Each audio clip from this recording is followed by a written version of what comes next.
In this video, we're going to talk about how to use Lagrange multipliers to find maximum or minimum values. So in a problem like this, we're given a multivariable function. In this case, f contains 3 variables, and we're given a constraint, which is g of x comma y comma z, and that's equal to some constant k.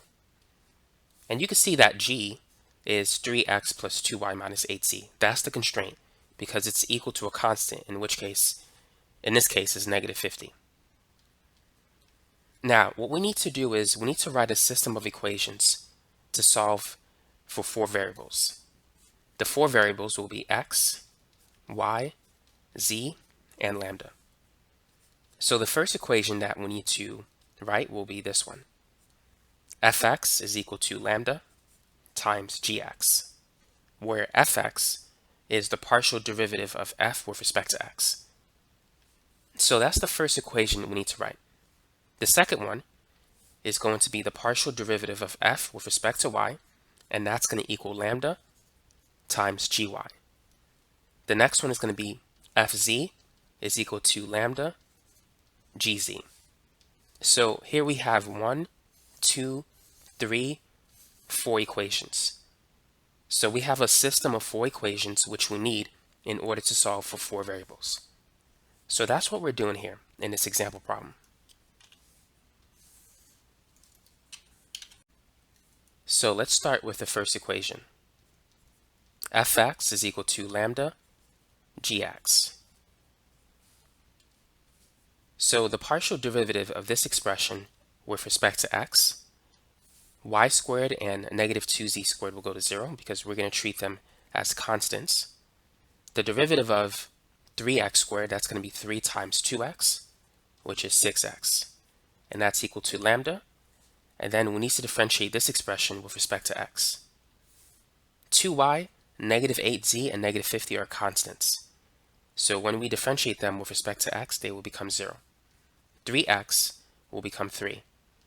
So that's gx. So now what we're going to do here is we're going to solve for x. So let's divide both sides by 6. We're going to get x in terms of lambda. 3 over 6 is 1/2. So x is 1/2 lambda. Now let's move on to our next equation. Fy is equal to lambda gy. So the derivative of f with respect to y, we just need to differentiate y squared, which becomes 2y. The derivative of g with respect to y, we just need to find the derivative of 2y, which is 2. So isolating y, we're going to divide both sides by 2. And so we have the expression that y is equal to lambda. Now for the next one, we have fz is equal to lambda gz. The derivative of negative 2z squared, that's going to be negative 4z. And the derivative of negative 8z is just negative 8. So now let's divide both sides by negative 4 to get z. So negative 8 divided by negative 4, that's positive 2. So z is 2 times lambda. So now we're going to get rid of this. And what we're going to do now is we are going to replace x, y, and z in our constraint with what we see here. So we can get one equation with one variable, and that equation will be in terms of lambda. So we have 3x, but we're going to replace x with 1/2 lambda, and then plus 2y, or 2 times lambda, minus 8, and then z is 2 lambda. And all of that is going to equal negative 50. So we have 3 over 2 lambda plus, so this is 2 lambda minus 16 lambda. That's going to be negative 14 lambda. Now to get rid of the fraction, let's multiply everything by 2. So 3 over 2 times 2, that's just going to be 3. So we're going to have 3 lambda. And then 2 times negative 14, that's negative 28. And this is going to be negative 50 times 2, which is negative 100. So now we can combine those two. 3 minus 28 is negative 25. Dividing both sides by negative 25, we have lambda is going to be 4. So now that we have lambda, we could plug it back in to get our values for x, y, and z. So starting with x is 1/2 of lambda, 1/2 of 4 is 2, y is equal to lambda, lambda is 4, so y is 4, and z is 2 times lambda, or 2 times 4, which is 8. So we have the point 2, 4, and 8. It turns out that this point is a minimum. And the way you can check if it's a minimum or not is you can plug in another point and see if it's going to be higher or lower than f. Whatever point you choose, you need to make sure that it still fits in the constraint. So you can't just change 2 into 3 because it's not going to equal negative 50. So let's plug in the point that we have into the function. So this is going to be 3 times 2 squared plus 4 squared minus 2 times 8 squared. So 2 squared is 4 times 3, that's 12. 4 squared is 16. 8 squared is 64 times 2, that's 128. 12 and 16 is 28. 28 minus 128 is negative 100. So that is the minimum value of the function. Now let's say if we were to try another point like f of 4 comma negative 3 comma 7. If you plug in those values into this expression, you're going to get negative 50. This gives you a higher value of negative 41. Negative 41 is higher than negative 100. And if you try another point like 0, 11, 9, which also fits the constraint, this will give you negative 41 as well. And so this is our minimum value, and it's located at the point 2, 4, 8. Now let's work on another problem. Feel free to pause the video and work on this example if you want to.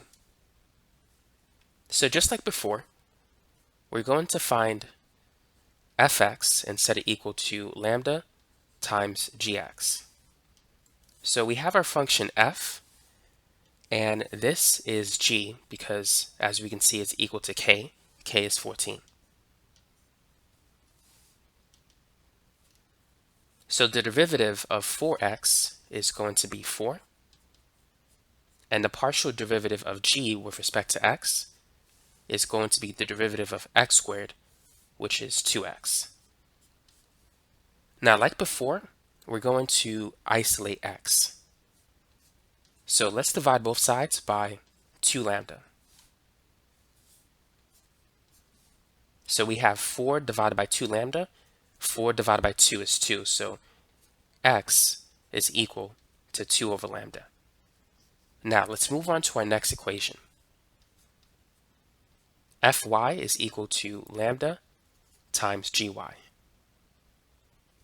The derivative of 2y is 2. The derivative of y squared is 2y. So we're going to isolate y by dividing both sides by 2 times lambda. So 2 divided by 2 is 1. So this is going to give us 1 over lambda, which is equal to y. Now let's move on to the next one. Fz is equal to lambda gz. The derivative of 6z is going to be 6. And the derivative of z squared is 2 times z. So dividing both sides by 2 lambda, we're going to get z is equal to 6 divided by 2 is 3, so this is going to be 3 over lambda. So now we have x, y, and z in terms of lambda. So we're going to plug everything into our constraint. We're going to replace x with 2 over lambda, y with 1 over lambda, and z with 3 over lambda. So let's go ahead and do that. So instead of x squared, it's going to be 2 over lambda squared.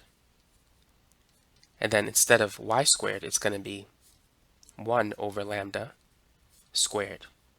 And then plus z squared, which is 3 over lambda squared.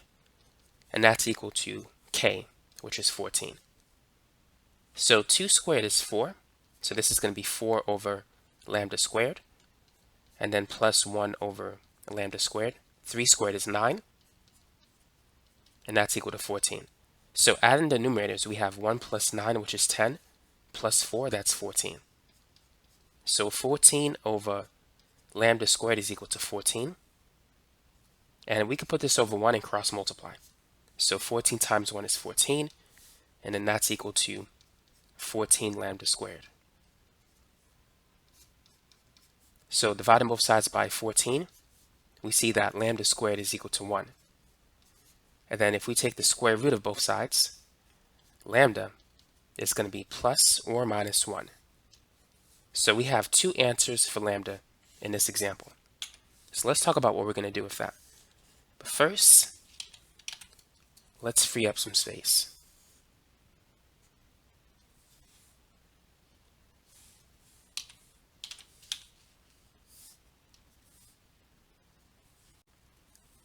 Now, if lambda is equal to 1, x is going to be 2 over lambda, or 2 divided by 1, which is 2. Y is 1 over lambda, 1 divided by 1, that's 1. And z is 3 over lambda, which will be 3. Now, if lambda is negative 1, x is going to be negative 2, y is going to be negative 1, and z is going to be negative 3. Now, we need to determine if one of these is the maximum, and if so, which one, or if both could be a maximum or both could be a minimum. So what we're going to do is plug in each point into the original function. Let's start with the first one. So x is 2, y is 1, z is 3. So plugging it into that expression is going to be 4 times 2 plus 2 times 1 plus 6 times 3. So 4 times 2 is 8. 8 plus 2 is 10. 6 times 3 is 18. 10 plus 18 is 28. So now let's plug in the other point, where x is negative 2, y is negative 1, z is negative 3. So everything is going to be the same, but we're going to get negative 8 plus negative 2 plus negative 18, which is going to be negative 28. That is a terrible looking 2. Let's do that again.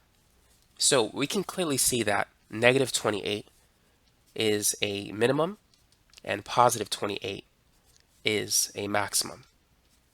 And if you're not sure about that, you can try another point. For instance, let's say if we try the point 3, 1, 2. Now, before you try this point, you have to make sure that it works with the constraint. So 3 squared plus 1 squared plus 2 squared, that has to equal 14, which it does. 9 plus 1 plus 4 is 14. So that equation, or rather that point, lies in the constraint equation. So now plugging it into our original function f, this is going to be 4 times 3 plus 2 times 1 plus 6 times 2. So that's 12 plus 2 plus 12. 12 plus 2 is 14, plus another 12, that's 26.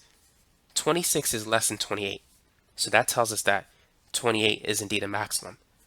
And 26 is much larger than negative 28, which indicates that negative 28 is a minimum. You can also try another point. You can try f1 comma 2 comma 3. 1 squared plus 2 squared plus 3 squared is still 14. So this would be 4 times 1 plus 2 times 2 plus 6 times 3. So that's 4 plus 8 plus 18. I took that back. 2 times 2 is 4, not 8. 4 plus 4 is 8. 8 plus 18 is 26, which is still less than 28.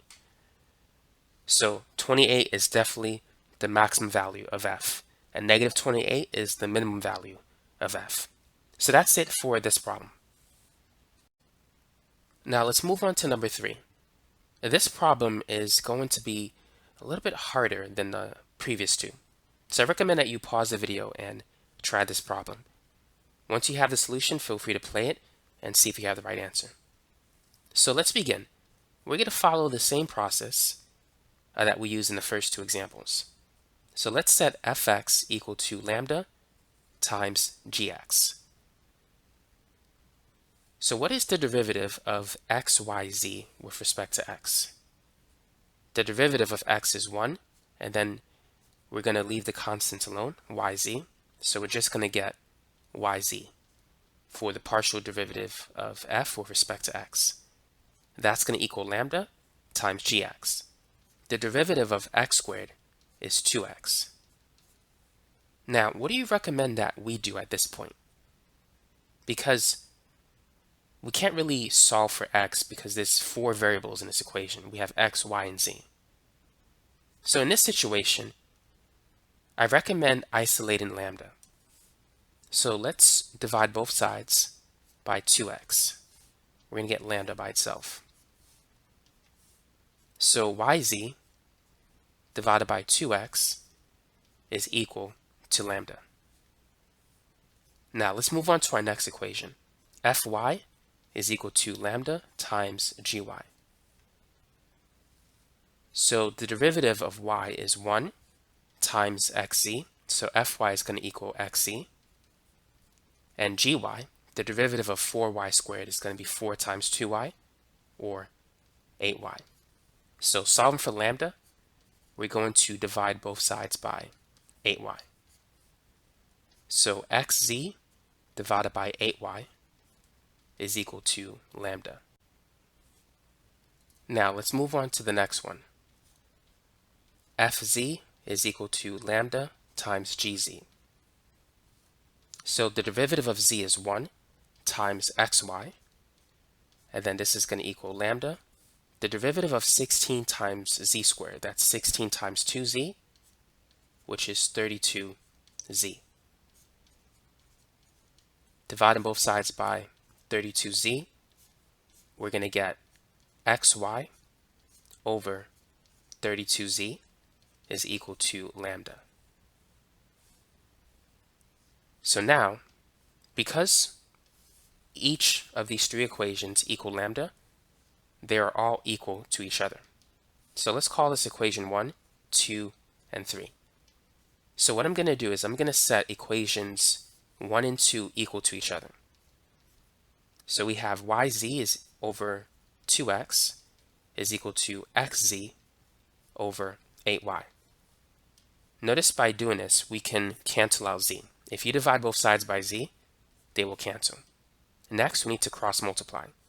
So we have y times 8y, which is 8y squared, and that's going to be equal to 2x times x, which is 2x squared. Now let's divide both sides by 2. So this is going to give us 4y squared is equal to xy. Let me say that again. 4y squared is equal to x squared. And let's save this equation, because notice that we have it in our constraint. Now let's set equation 2 and equation 3 equal to each other. So this is going to be xz over 8y is equal to xy divided by 32z. So this time we can cancel out an x. And then if we cross multiply, we're going to get 32 times z squared equals 8y times y, or 8y squared. Now I'm going to divide both sides by 2. 32 divided by 2 is 16. 8 divided by 2 is 4. And let's save this expression. Notice that we have both a 16z squared and a 4y squared in the constraint.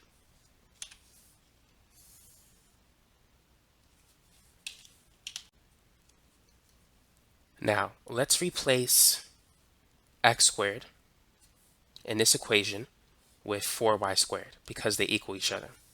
So we're going to have 4y squared and then plus another 4y squared.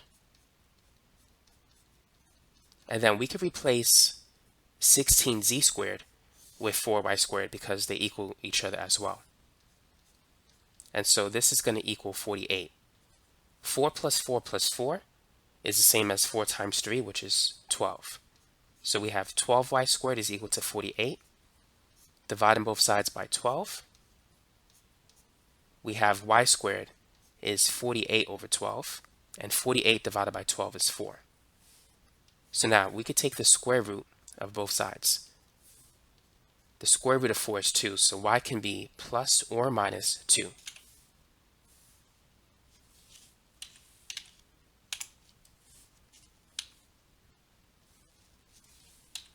But I'm just going to leave this answer as well. So keep in mind, y squared is 4 because we can plug that into this expression. Since y squared is equal to 4, we can replace it with 4. And so 4 times 4 is 16, and thus we have x squared. Taking the square root of both sides, we get that x is plus or minus 4. Now we can plug in y squared into that equation. So we have 16 z squared is equal to 4 times y squared, and y squared is 4. So 16z squared is equal to 16.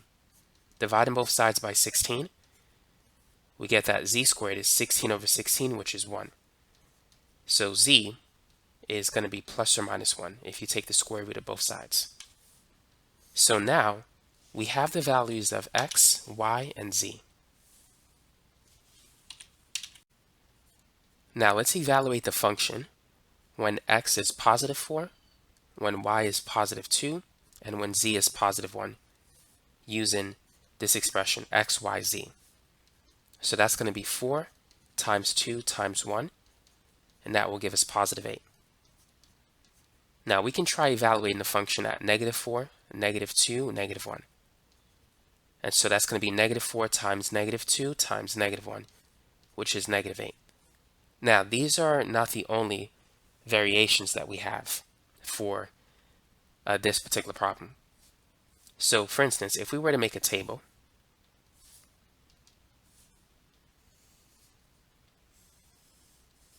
with x, y, z, and another column for f. So we see that if x, y, and z are all positive, f will be positive. 4 times 2 times 1 is 8. And if they're all negative, f will be negative. But we can make x positive, y negative, and z positive. That will give us negative 8. And if we plug in these numbers into this expression, x squared plus 4y squared plus 16z squared, it's still going to add up to 48. Because everything is squared, it doesn't matter what the signs are. So if I made x negative, y negative, and z positive, this will give me positive 8. Now, because x, y, and z can be two things, positive or negative, and we have 3 variables, we have 2 to the third, or 8 possibilities. Nevertheless, f will be the same, either positive 8 or negative 8. So when f is equal to positive 8, that gives us the maximum value. And when f is equal to negative 8, it's going to give us the minimum value of the function. It's just that there's many points that gives us those minimum and maximum values. So that's all we can do for this problem. Now let's move on to number 4. So in this problem, we have 2 constraint equations. This is the first one, 2x plus y plus 5z is equal to 1. And here we have the second one, y squared plus 2z squared is equal to 22. So here's some formulas that you need to be aware of. So if we're given some function f, and we have 2 constraints, the first one being g is equal to k, and the second one we have h at some point x, y, z and that's equal to c. Then, in order to write the system of equations, we're going to have fx is equal to lambda times gx plus u times hx. And then we're going to have fy is equal to lambda times gy plus u hy. And then fz is equal to lambda gz plus u times hc. So we have 5 variables that we need to solve: x, y, z, lambda, and a new variable, u. So we need 5 equations, which we do have it. 1, 2, 3, 4, 5. So let's try this problem. So let's begin with the first partial derivative with respect to x. So we said that's fx is equal to lambda gx plus u times hx. So the derivative of 4x is going to be 4, and that's going to equal lambda, and then this is g. Let me just write that here. And then this is going to be h. So for gx, the derivative of 2x is going to be 2 plus u times hx. The derivative of that equation with respect to x is 0 because there are no x variables in that equation. So u times 0 is 0. So we have 4 is equal to 2 lambda. Dividing both sides by 2, we can see that lambda is equal to 2. Now let's move on to the next one. So we have gx I take that back. That's going to be fy rather, is equal to lambda gy plus u times hy. So the derivative of this expression with respect to y, the derivative of 6y rather, that's going to be 6. And then gy, the derivative of y is going to be 1. And then we can replace lambda with 2 since we already know what it is. So this is going to be 2 times 1. And then plus u, and then hy. So the derivative of y squared is 2y. So we have 6. If we subtract both sides by 2, 6 minus 2 is 4. And that's equal to 2 times u times y. What I'm going to do here is I'm going to isolate the y variable. So let's divide both sides by 2 times u. So 4 over 2 is going to be 2. So 2 over u is equal to y. So let's save this equation for later. And now let's move on to our third partial derivative equation with respect to z.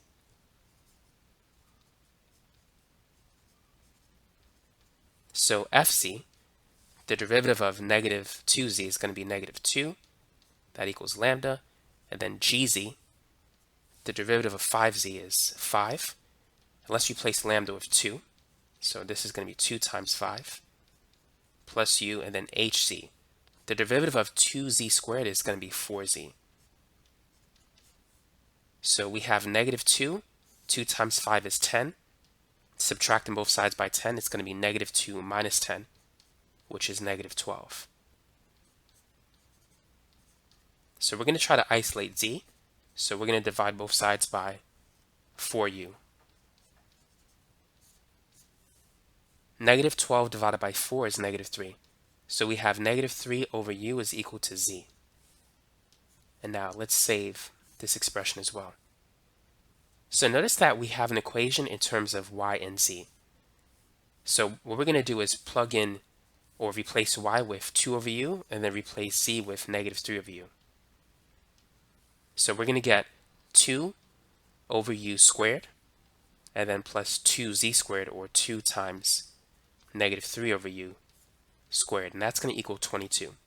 So 2 squared is 4, 3 squared is 9, 9 times 2 is 18, so that's going to be 18 over u squared. 4 plus 18 is 22, so we have 22 over u squared, which equals 22. So this means that u squared is 1, and if u squared is 1, taking the square root of both sides, we can see that u is plus or minus 1. Now, let's start with the situation if u is equal to 1. So plugging that into this expression, y is going to be 2 over u, or 2 divided by 1. So y is 2. Z is going to be negative 3 over 1, which makes z negative 3. Now we need to calculate x, and the best way to do that is to use the g constraint equation, because it has x, y, and z in it. So let's plug in y and z and let's solve for x. So it's going to be 2x plus y. Y is 2 plus 5z, or 5 times negative 3, which equals 1. So 5 times negative 3 is negative 15 plus 2. That's negative 13. Add in 13 to both sides. We have 1 plus 13, which is 14. And x is going to be 14 divided by 2, or 7. So that's what we have if u is equal to 1. Now, if u is equal to negative 1, this is going to be 2 over negative 1, so y will be negative 2. Z is going to be negative 3 over negative 1, which is positive 3. And so we need to get a new value for x in that equation. So it's 2x plus y. Y is now negative 2. And then 5 times 3, which equals 1. So 5 times 3 is 15 plus negative 2, that's positive 13. Subtracting both sides by 13, we have 1 minus 13, which is negative 12. Negative 12 divided by 2 is negative 6. So we get a significantly different x value in that case.